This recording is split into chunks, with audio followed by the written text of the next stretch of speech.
and the reality of the falsehoods that were told to them and that they believed.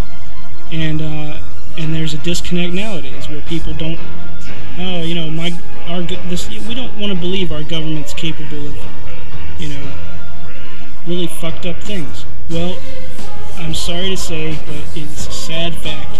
It's well documented that ours wouldn't be the first government, and you know, it just has continued in a long line of empirical governments that, you know, the people allow to happen by being sheep, and you know, for the most part, and you know, we want to believe the best. We want to believe that our parents will always be there to take care of us. Our government's always going to be there to, you know, babysit us, change our diaper. You know, we'll always be free and have our rights and freedoms because, you know, somebody's watching out for us. Somebody's always going to be there looking out for us. And our founding fathers, I think, realized that was not the case, because they wouldn't have had a revolution against the King of England. You know, if Daddy Patriarch was always going to take care of people.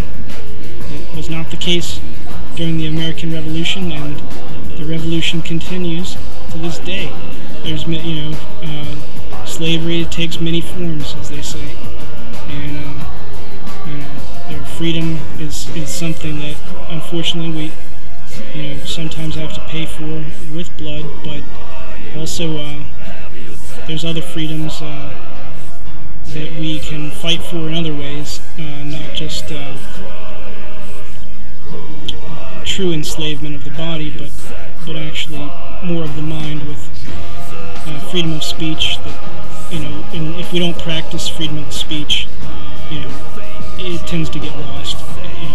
You know, if everybody just conforms to, you know, what you're supposed to say and what's politically correct and socially acceptable, then the confines get narrow and narrower. If everybody just speaks words that are based on sensitivities and weaknesses, well, I mean, that's debatable, but regardless, these issues are ongoing. My point is that these issues of freedom and liberty are ongoing. They're not dead, and so in many ways the revolution of America is not dead, and it's ongoing, and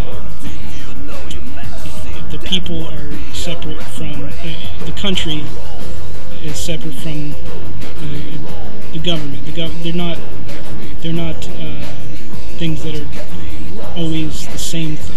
You know, to be patriotic and to love the American flag and love America does not have to be the same thing as loving whoever somebody else voted into office.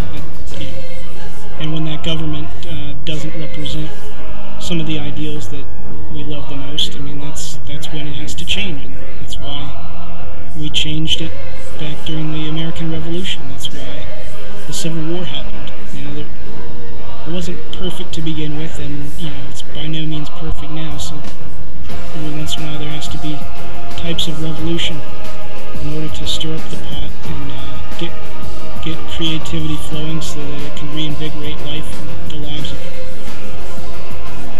people, and promote life and peace.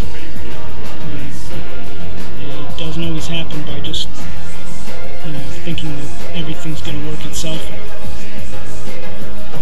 As a lot of great thinkers said, it's not easy to work towards peace. In fact, it's harder than just giving into anger and frustration and warfare.